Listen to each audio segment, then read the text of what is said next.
All right, welcome everyone. Welcome to the Haven by Human. Today we have a fantastic panel. I'm very excited to welcome our panelists here. Quick word about me. My name is Amir. I come from a creative. I've been working in the game industry previously in companies such as Azerion, and before that, I was running high impact and creative digital business named Sublime. So I know a bit, just a bit, about the gaming and the creativity. So let's start now, and I would love to for you guys to introduce yourself. So please, would you like to introduce yourself? Sure. Good morning. I'm Joe Cady. I work in the ad sales division at NBC Universal. I lead advanced advertising and partnerships. So that's our programmatic business, our data targeting business, our data-driven linear business, as well as partnerships from our social partners to our video distribution partners to our monetization partners, of which Anzu and in-game advertising is a key one. And very excited to be here, and we're very excited as NBCU to help bring brands into in-game advertising. Fantastic, thank you. Ben? Hey everyone, my name is Ben Fenster. I'm the chief product and one of the co-founders of Anzu, and I'm super excited to be here and talk about a partnership with Human and everything you can do to protect yourself while buying intrinsic in-game ads. Thank you, fantastic. Leah with a T. Exactly. Hello, I'm Liat from Audio. I'm VP Product at Audio. So what we do is we bring audio ads into games. So we're in the in-game industry trying to bring for the first time audio ads in the experience of the game. To create a seamless experience for the users instead of taking them out of the game experience to create a very engaging experience that lets them play on. And yeah, that's us. Great. And Emma and Aurora. Aurora is hiding, but she's here. She will join later to anyone who wants to pet. But hey, Emma Raz, Director of Commercial at Number 8. We are behavioral intelligence platform. We actually do AI and edge computing to detect the behavior of the player as they're playing games and understand who they are as people and when and the environment in which they play. Fantastic, fantastic. Thomas? I'm Tamer. I'm the CEO and co-founder of Human Security. Great to be here. That was short. Yeah. Nice. I like it. All right, let's dive in straight away into the real topic. So, historically, digital advertising always been a 2D advertising, and with the emergence of in-game advertising in the Metaverse, now we have to think differently when it comes to advertising. And in-game advertising, we have to think in 3D. So, what does that implicate for our business? What are the challenges of it? And I think, who wants to start? Probably the person that does 3D. Yeah. This one has your name on it, by the way. Literally. So we've been working very hard with the IB and the MRC to define the new standard of what is measurement of intrinsic in-game ads within 3D environments, 2D game environments, Metaverse, and many forms of intrinsic ads. And the main differences are, there are actually main three differences. The first one is the addition of an angle threshold, the angle of the ad in relation to the screen, which increases, of course, the quality of the definition of in-view for intrinsic in-game ads is actually higher than 2D ads. There is no discount for large ads that can get 30% occlusion instead of 50. And the definition of screen real estate is actually being reduced to net screen real estate, which means it's the screen real estate minus the occlusion. So when you think about an in-view intrinsic in-game ad, it's actually at a much higher standard than what you would expect. And you know, when you want to get the trust for this new standard, our way was always to over-deliver. This is what we work together with the IBM MRC to define. And the second thing, on top of the definition, is the content itself. No second screen, dynamic, engaging experience, which again leads to much higher attention and viewability. Oh, thank you. Very interesting.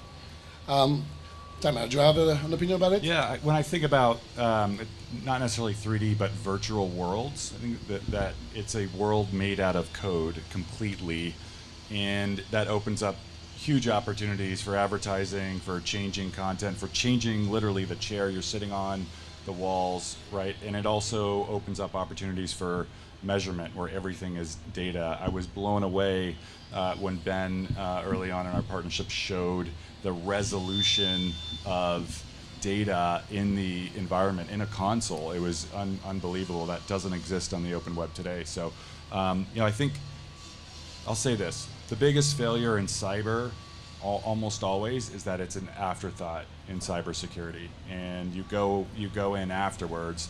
And I think one of the most important things with emerging environments like in-game or audio is a security-first mindset, where you want to build it into the design, which Anzu is a great example of that, for one of the few in this whole world where it's actually baked in. Yeah. Okay, great. Very interesting point of view from a very technical man and a very security-focused man. So I would like to have also an opinion from a advertiser and publisher as well, both. I mean, I would like to talk about effectiveness, actually. When I was working in the gaming industry, I realized that there were a lot of moving parts, actually, and the idea was just like, how do we measure effectiveness, and how do we push along those conversations at the moment? So maybe it's a question for you, Joe. Sure, happy to. There's lots of ways to measure it, but ultimately it's about your individual campaign objective and whether or not you're able to achieve that, right? So in our partnership with Anzu, we've now run a variety of different advertisers from different categories who have different campaign objectives, from top of the funnel awareness, where we had a campaign recently with a luxury auto. They were looking to drive brand awareness. Ran the campaign, results were outstanding, to the point that 3/4 of the audience had a lift in brand awareness. So one measure of effectiveness. On the other end of the spectrum, we ran a conversion campaign where the advertiser was looking to drive website visitation, so very measurable. That was with a sports betting company.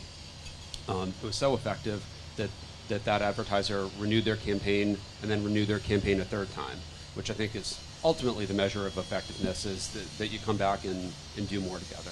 So we've found the in-game advertising space overall to be quite effective for brands, and really our biggest message to our customers is that you need to get started and you need to start trialing it, and then you'll learn and you'll figure out how to optimize from there. But we've got a couple of great case studies already.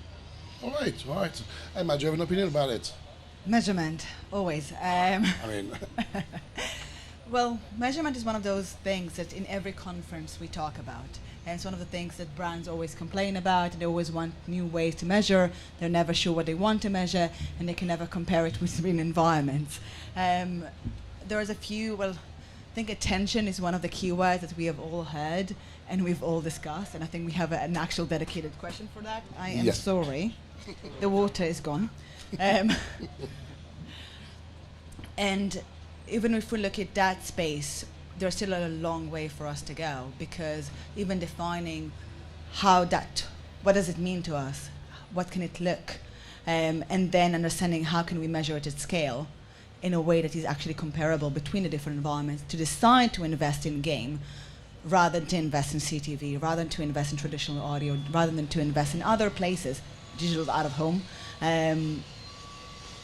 That is where we still have a long way to go, and probably a lot of conversations together with the advertisers and with the agencies themselves to really try to come together and understand, what are we actually measuring, what do we want to see, and how do we can confirm that is indeed effective over time. So I think there are case studies. Obviously, in-game is a super engaging environment. It's naturally, it lends itself to being effective. But in terms of measurement, I think the industry has some road. Yeah. There's room to grow, basically. There's always room to grow. There's room to grow, right. To just build on that a little bit, Of course. I think for many brands, if not most, or really all brands, it likely will be less about either or, and will be more about how do you put those mediums together. Like, we think CTV and in-game advertising are going to be excellent companions, and we've seen this across CTV and social as well. As you deliver messages in multi-platform, multimedia environments, the effect resonates and sort of builds. And we think that'll be true for gaming as well. So it's a very interesting angle. Why, actually, they complement each other? Are they just different KPIs that bring, I don't know, attention, that bring coverage, whatever? What are the KPIs that make CTV and in gaming complement each other? I mean, from my perspective, just starting with the basics of reach and frequency, right? You're adding a little bit more reach, you're driving a bit more engagement, you're tending to drive it while people are in different mindsets, doing different tasks. So you're sort of hitting, a different part of your message, I think, depending on where it is that you're exposing that person. Oh, great. And maybe one thing about it is, even Netflix CEO said his biggest competition wasn't Hulu, it was gaming, right? So Exactly. what I'm trying to say is that if you have when people are not watching TV, they are now playing, and you can deliver the message across these different channels when they do different things, we have results that show when you run such a retargeting campaigns on both channels, you will see an uplift in the channels that has conversion just from the additional exposure in the channel that focuses on brand awareness. All right. And The beauty of gaming is that it's the new entertainment format, right? Like, it really is the competitor of Netflix, and everyone's a gamer today, right? Netflix is in gaming now as well. Yeah. Well, true. But let's talk about the traditional Netflix. Like, what we're saying is that there are 3 billion gamers out there, right? Like, everyone's a gamer. It's not the same concept that we had before of like it's a teenager in a basement that plays his games. It's not that. It's our kids, it's our moms, it's our grandparents, right? Everyone plays games. So that's just such a broad audience that we can get to, and that's incredible, and that really it's really complementary to all the other channels like CTV that we have right now. I think it will also allow you to interact with your users in different touch points. So, for example, if we're looking at mobile gaming, those are games we take on the road. So we interact with them in different environments. You can touch base with your customer in different environments and different situations, which is not necessarily possible in the CTV, just in CTV. So basically you want to engage with your customers in different touch points, in different environments, to kind of create different messaging to really drive for engagement. I will say though, because marketing budgets are a bit tighter now and there is a higher scrutiny, sometimes it is an or situation, so we do need to justify the spend, but it's definitely a really valuable environment that brands should invest in more. They just need a bit more probably transparency and a bit more information about what's happening there to understand it better. That's all. Great thinking. Do you want to make any comments? From the human perspective, our first principle is ensuring that there's a real person on the other side. Almost every single bot that we've ever seen is brand safe and viewable. And so that leads to data contamination. So we're often asked to protect measurement from being contaminated, but human first, making sure it's clean and accurate going in. All right. I'm going to hold you still now because I want to talk about another topic, and that you love, I'm sure, which is ad fraud. So basically, we all know that, recent studies showed actually there's 1/4 of the budgets that are always at risk through ad fraud. What can we do for that, and what is the in-gaming position on that, and what human thinks about that? Yeah. This is one of the most fast-moving industries from a technology perspective. And I'll come back to what I said earlier. A security-first mindset is the learning in cybersecurity in the last 10 years, is that you do it by design up front. As much as you can make it not possible, that's much more effective than after the fact posting a bunch of guards to protect something in a security context. So I think the most important thing is a security-first mindset when you're designing it, going into these environments. The first thing we see is almost always the same. One, it's not real human, or two, in every emerging environment is that the first principle of fraud is that it follows the money, high CPM, it follows where there's low visibility, and it follows where there aren't any standards, right? And so all the way back to mobile, the first thing that happened in mobile is that it's a bunch of things pretending to be mobile. Or the first thing that happened in CTV is a bunch of things pretending to be CTV devices, right? And so there's ways to address that up front. For example, what we're doing with Anzu is actually embedding a signature, almost a watermark, same thing with Roku, where we can say this is authentic, we know what the code is, and it minimizes the surface quite a bit. Ah, great, great. So you mentioned Anzu. What's the position in that? So, of course, there is the work that we do with human, and on top of that, there is a lot of things that you can do as an advertiser to stay safe. So, one, see your giant list of SSPs and check which one are transparent, which will provide you access to log-level data, which one will agree to be visible on all of its supply, who ensures they only buy a direct and only use the direct SDK in their inventory. There is a lot of using inclusion lists rather than exclusion lists, because we see today that people are trying to do exclusion. It's like looking at the beautiful beach over there with a trillion grains of sand and trying to handpick which one not to touch. It's impossible.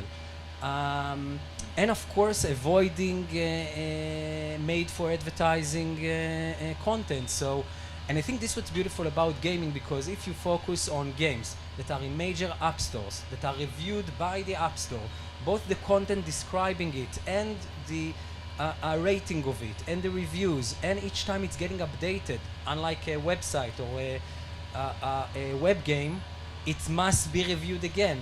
And I think this combination of review from the app store and from the users, and an environment which is native and not web-based, that is regulated in such way, actually makes in-game far safer than many other alternatives. It's just about teaching people that it's like that, because it's not the first thing that comes to mind. I think it's super important to remember. Right. To just add to that, I think one of the things that Ben said, I think is very important. The premium content aspect of it, where you're working with specific publishers, where you know which games it is, you know who the publishers are, it's premium content, it's very defined. I think that's a major angle. I think the other angle is, in addition to all the technical protections, it matters who you partner with. So to the extent you're partnering with a premium partner, you're partnering with someone you trust, you're partnering with someone who will do what is needed to keep your campaign safe, and if something goes wrong, they'll be there to make it right. I think that's another angle on safety and fraud. Do you think it's important to have an independent partner, actually, a partner, a third party, somebody external to your business to mark your safety, basically? I think it's important to have third-party measurement for sure, and I think that's one of the standards that is now present in-game advertising. So you don't need to take someone's word for it. That's there, but I think that's a component, right? I think having third-party measurement is a very important component. I think also having a publisher partner or sales partner that you trust is another component, and I think when those things go together, then so much the better. Then it's a real multiplier. I did not pay Joe to say that, I promise. But in all seriousness, I think from the third party, please. Go ahead. The third party perspective, one of the most important things about anti-fraud is collective protection. We have to make it more expensive to attackers, and that's one of the reasons why everybody should not try to do it in-house. And I'm not a walking advertisement, I promise. I don't. But in cybersecurity, the more you can protect across an entire ecosystem, the better advantage you have against attackers. That is fundamental to any security problem. No way.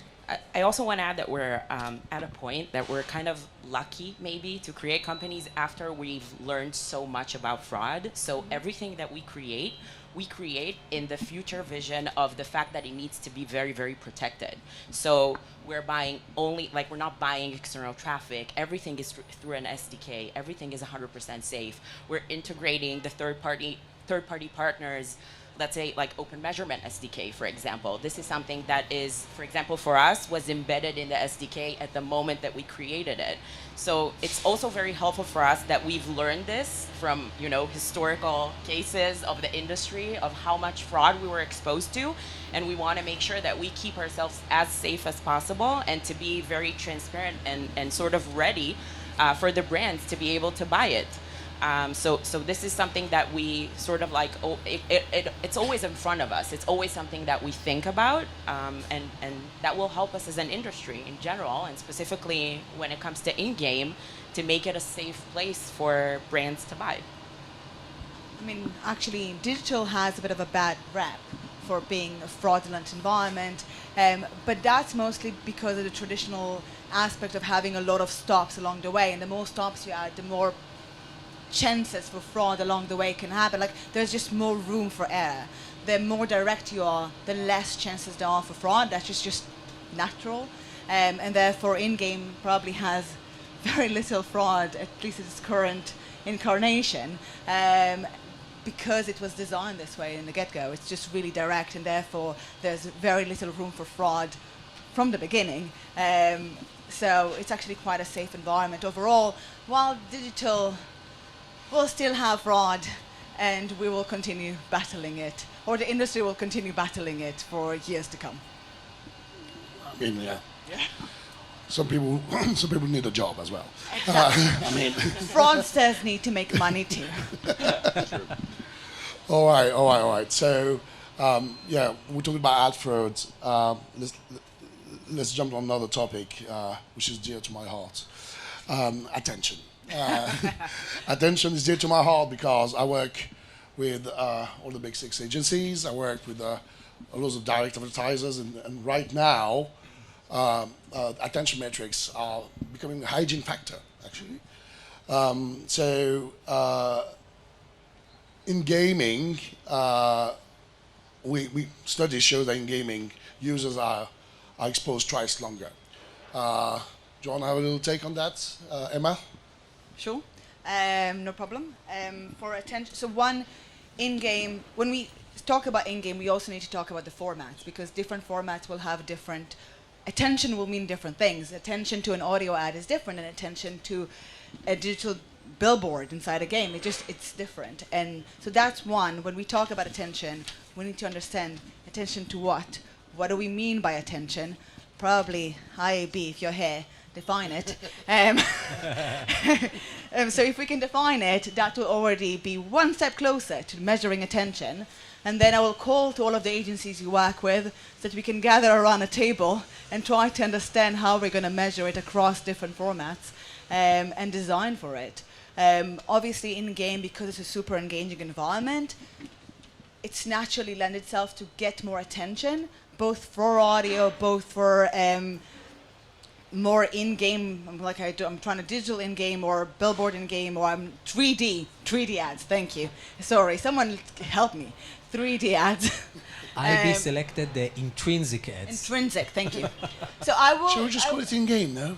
Okay, So actually, no, because a lot of the in-games are the annoying full screens and small banners on top of the game.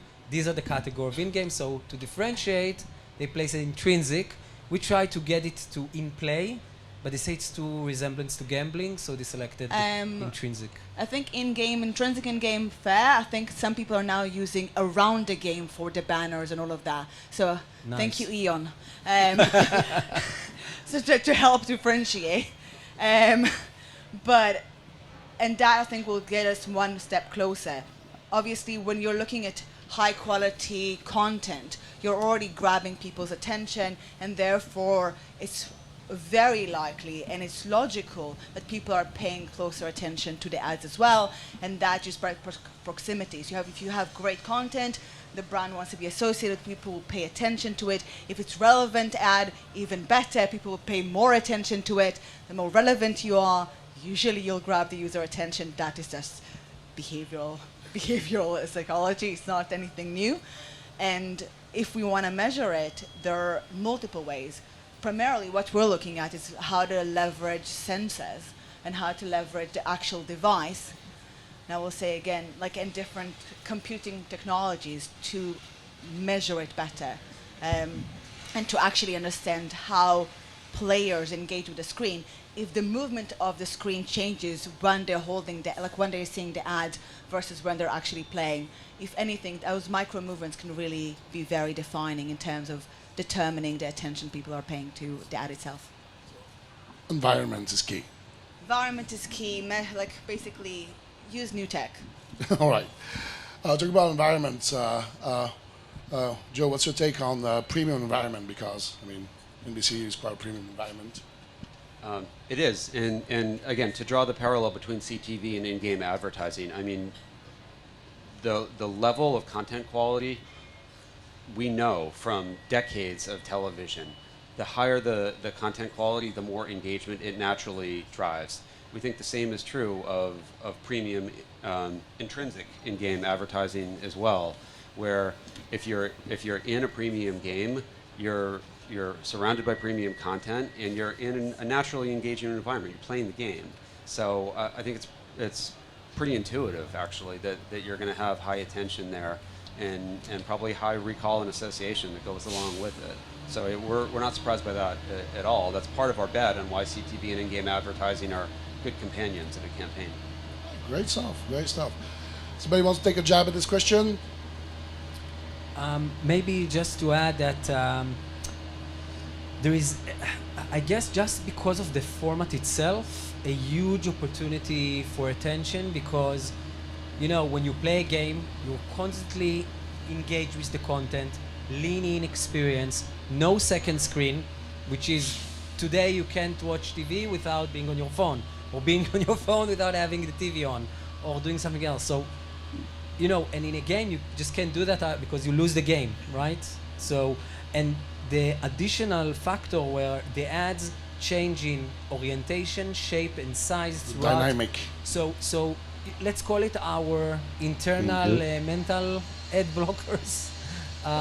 Just can work in such environment. And, you know, with research we did with companies like Lumen, for example, over the last year, actually had a different panel on that as well. We saw 3 to 4 times the results of attention just because, and again, I place it mainly on the content itself and how the ad is actually part of it. And when you think about it, the evolution of ads was always trying to connect the ad as tighter to the content to drive attention, right? And we feel that in gaming we reach to basically to the highest level where these things can meet together. I think just one other point to build on that.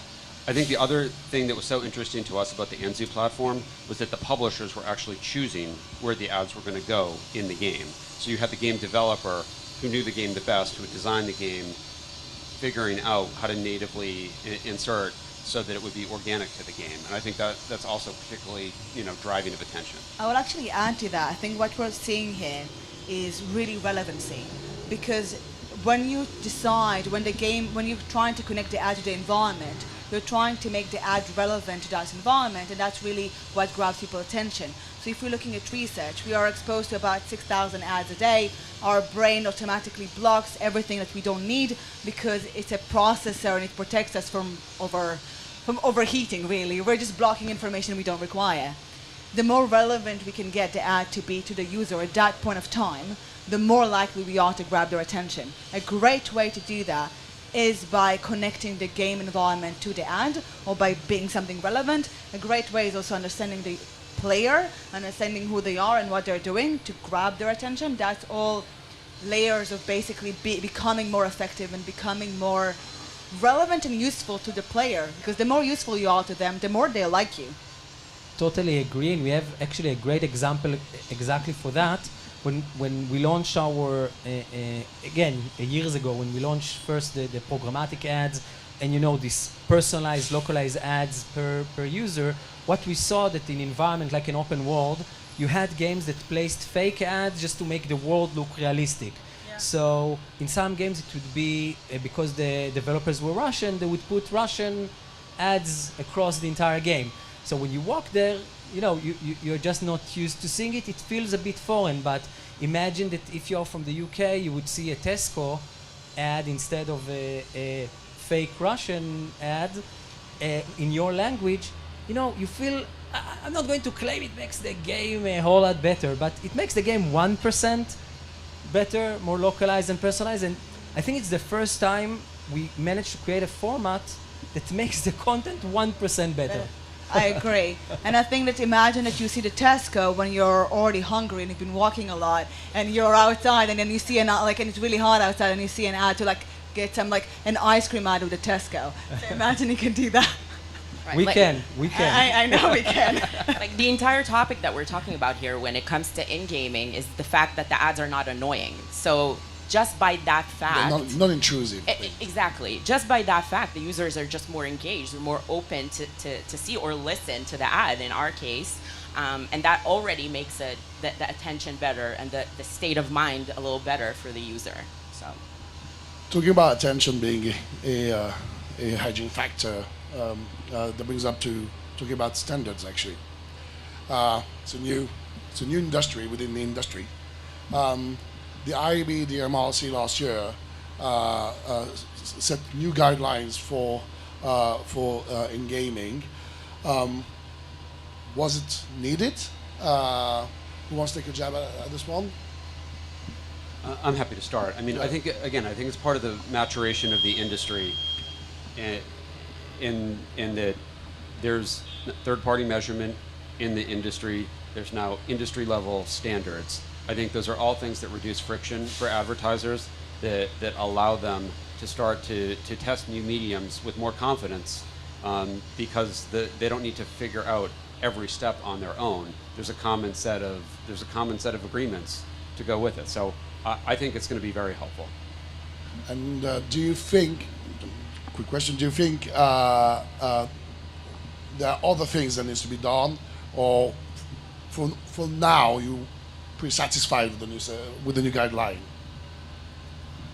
I think it's going to continue to develop, but I think the building blocks of having premium content, having trusted partners, having third-party measurement, having industry-level standards, starting to get more case studies and more success factors out in the market. I think those things will continue to build, and then sure, it's a brand new industry. It'll continue to develop. It's not going to be static by any means.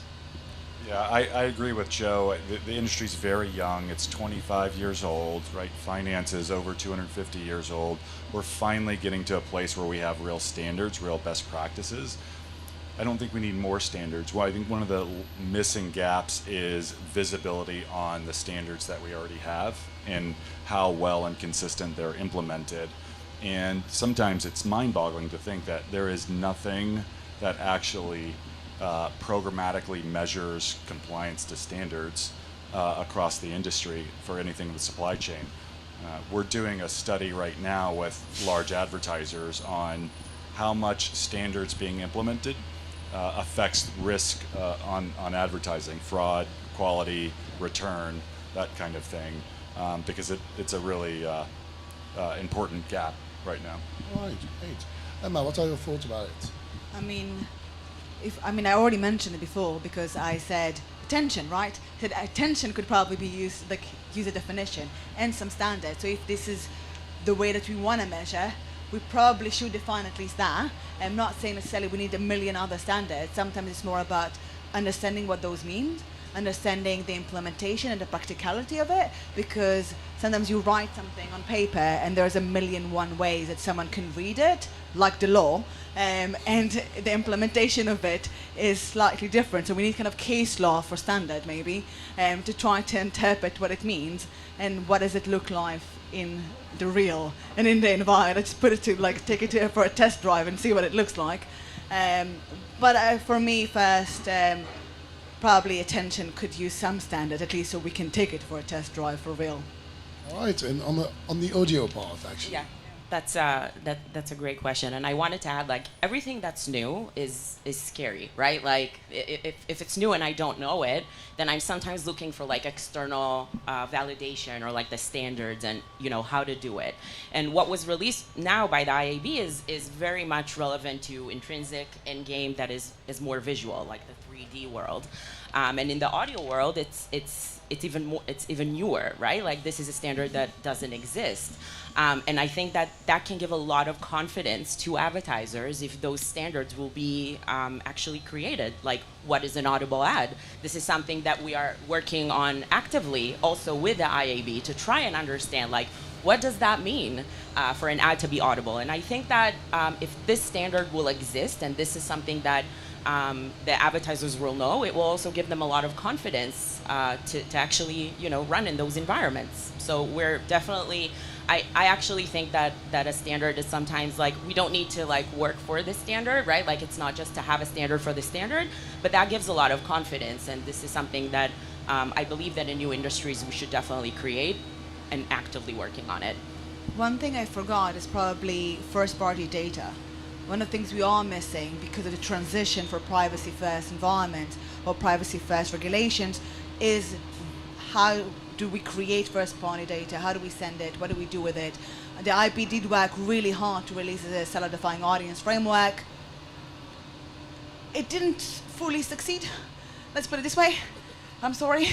They're still trying to kind of do a post-mortem to why, and trying to understand what went wrong and what needs to maybe, how do we redo it? And there's probably a lot of work there, but that's also when I said before, sometimes we create a standard and the standard can't lift. There's nothing, it can't be implemented. So it is really important to take that extra step and then see how it lives in real life and then maybe adjust the standard because it doesn't work. And also to create the standard with the relevant people, right? Like with the relevant players, because that's the way to create the standard. Always. I think you have a great opportunity to create the standard. Just set up a standard and just like go for it. Let's have the opinion of somebody who builds a product, actually. What's your take on it? So actually, I'm very excited about the standard that we created and that it actually been received well. And for the first time, you can compare apple to apple and intrinsic in-game ad viewability results to the one of any other ad format. It took us years to accomplish, and again, everyone that builds a new standard needs to do this heavy lifting, which took us, I admit, much longer than we anticipated. Was it transformative for your whole organization? Yeah. For the first time, not only the brands can see and compare and get the validation that it's actually significantly higher, with the same KPIs, but they were able to also get it audited by companies like Moat. Sure. And we're about to announce, I can't say it again, but there are additional measurement companies that for viewability specifically, which we're about to announce very shortly. It was almost at the time for Cannes, but we decided to do something. You'll see it soon. To be continued. But in the end, I think that I also really agree with what Tamer said. That I guess the main problem, and again from a fraud perspective, we have all of these amazing standards, and then you have players that claim to work by these standards, but actually they don't. All right. Yeah, true. In many parts of our industry, by the way. Well, yeah. So there was great discussion so far. I'm really excited about it. Really, you're all awesome. Unfortunately, we're going to have to wrap this up quite soon. So I'm going to ask you, how do you get people to start within in-game industry? Who wants to take this one first? No one? I'll take it. Come on. we actually had a really interesting discussion about it before we started the panel about like education, right? Like I think that this is still a very, very young way of advertising. Like it's still evolving, and there is a lot of question marks about it. So I would say that education is key also for the advertisers to be familiarized, wow, that's a tough word, to get to know actually the different formats that they have within games, to try and understand how valuable it is and the audience that they can reach within games. And I think that's the key to actually be able to succeed in this world. The second thing is to choose your partners very, very carefully, to try and choose the partners that work directly with the players, that have the standards in place, and that you can feel confident in running with them, and you can feel confident in them actually educating you as well and teaching you about this world. That's my take on it. It's a great take. Great take. Emma? Me next, great. So we're doing women first, great, that's good. I would say familiarity. So we developed a really innovative product, a really new way of understanding identity. And then the market was very confused because they're not used to understanding how identity can be done without an ID in the first place. And it took a while. And it took also trying to work with, for example, advertisers to build cohorts that are similar to the personas they're already working with, to try to kind of match them what they're used to buying, basically people, personas, in different environments, and creating something they're already understanding. Now we actually released a new product which adds demographic on top of it. We just announced it yesterday with a partner who is in the room right now. And that is taking it one step further to familiarity, because brands are used to targeting based on demographic. So that is to help kind of the industry taking smaller steps towards you and making it easier for them and less scary, because change is scary. Nobody wants to make a big leap. You don't know where you land. You can make you like to make a small step, and then you see the next step, and then kind of like lead them to you, lead them to innovation. So I don't know, something like that. Baby steps to innovation, basically. Fantastic. I love your summary. You do it. I very much agree with those points. I mean, and I think the idea of using an analogy from media that you're comfortable with already seems like a great way to start. That you can take the same target audience and just extend it to this new platform. I'd advocate that you don't need to have it all the way optimized on day one. You can get started. I think getting started in sort of the lowest friction way is probably a good bet, where you can leverage existing assets and start to run them in a broad-based approach across multiple publishers. And then you can start to optimize, and you can start to figure out, you know, the particular titles that are going to work better for you, or the particular genres, or the particular formats. But being able to get started in a broad-based, low-friction way seems like the easiest way to do it. Leverage your existing target audience, easy way to get started, and then you can go from there. So you want to make it accessible first, basically.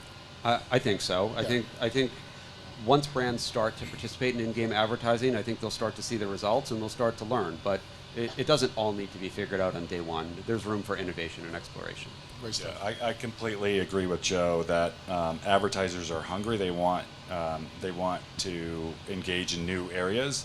But I think back to the promise of programmatic, which is data-led, right? All the data, the variability, the capability, all of that. So I think leading with data delivers confidence always in a new area, showing it, knowing that it's there, knowing that you can actually measure it and what kind of impact you're having, unlocks everything in a new environment. Yeah, and I really like what Joe and Tamer said, and part of the journey we've been going through in the last, let's say, 3-4 years was evolving this entire new standard to make it completely programmatic, as standard as buying any other display ad or video, adding all the data that you want, all the validation from the partners that you know, and this kind of unlock a new thing that we started to see huge growth from, because what happened is that people before that want to activate in a game, let's say when Marvel activated in Fortnite to put the Avenger weapons in Fortnite, they did it with zero data. They have no idea what's going to happen. The only post-campaign report they got is an invoice for $10 million, right? Okay. So for the first time, they can buy programmatically, many genres, many environments, many platforms, display, video, and then collect the data, understand what's more effective, and then plan those huge activations. And this is what we were seeing, these small activation turning to very big activations, sometimes even with unique component and partnership with the game that was led by the data and the confidence and the knowledge they got from the ability to run in a standard way and comparing apple to apple, understand the value. Okay. Part of it is that familiarity. They understand the standard because it's similar to what they have right now, so they can compare it. Exactly. And that understanding makes them more comfortable because they understand, again, they understand it. And that is how you kind of get brands, usher brands into the unknown. Definitely. Does anybody want to add up anything? No? All right, thank you very much for your time today. That was awesome. And thank you for the attendance. And let's go have a drink. Thank you very much. Thank you. Bye-bye. Aurora, it's time to actually stop hiding.